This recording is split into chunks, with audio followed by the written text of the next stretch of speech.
tilted her head slightly, as though she heard something the men could not. Obi and Kenichuku froze behind a tree, barely breathing. But instead of turning back, she smiled faintly and whispered into the wind, "Those who follow spirits must learn to dream like them." Before either man could understand what she meant, a strange wind swirled around them. It smelled of ripe bananas, so strong, so sweet, it made their eyes water. Their legs felt weak, their eyelids drooped. The last thing Obi remembered was the sound of soft laughter drifting through the forest, mixed with the faint rustle of leaves that sounded almost alive. Then, darkness. When they woke, it was dawn. The sun was already peeking through the trees. They were both lying on the ground, covered in dew, their hunting bags beside them. The forest was silent. Kenichuku sat up first, rubbing his head. "What happened? Did we fall asleep?" Obi looked around, confused.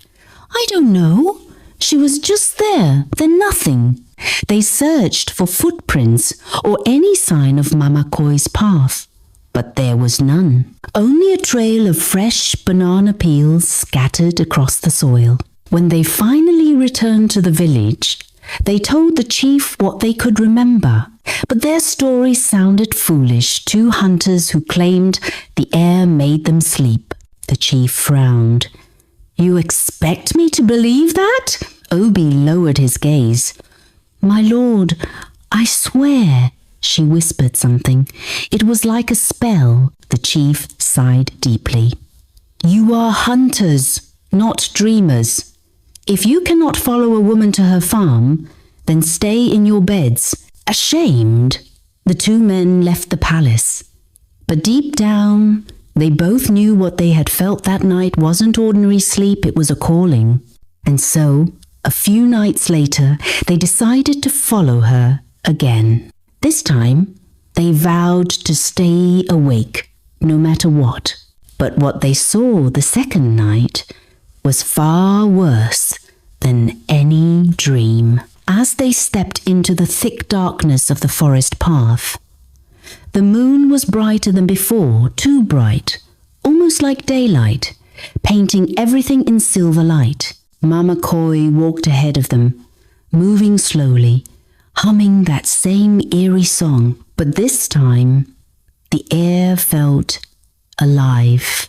The grass shifted as though breathing, and the shadows moved even when the wind was still. They crept closer, hiding behind a fallen tree. Then they saw it. Her farm.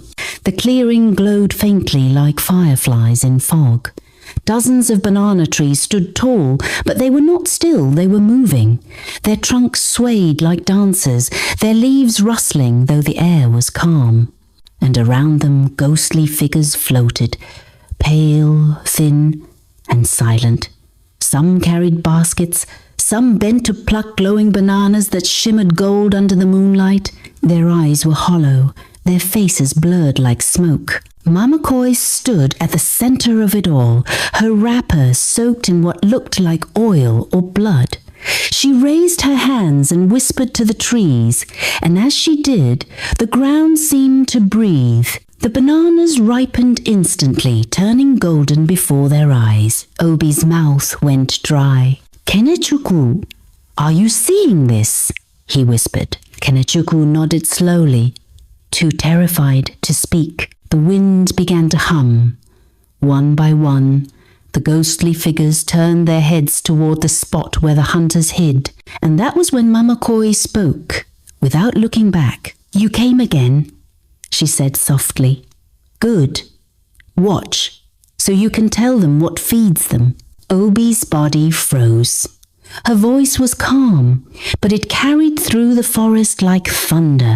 Then, suddenly, all the glowing bananas burst open at once, oozing thick yellow sap that smelled like rotting fruit.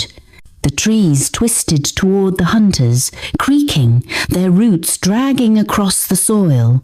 That was enough. The two men screamed and ran, crashing through the forest until they burst out onto the village road, gasping, covered in dirt and sweat. When they looked back, the forest was quiet again, completely still, as if nothing had ever happened.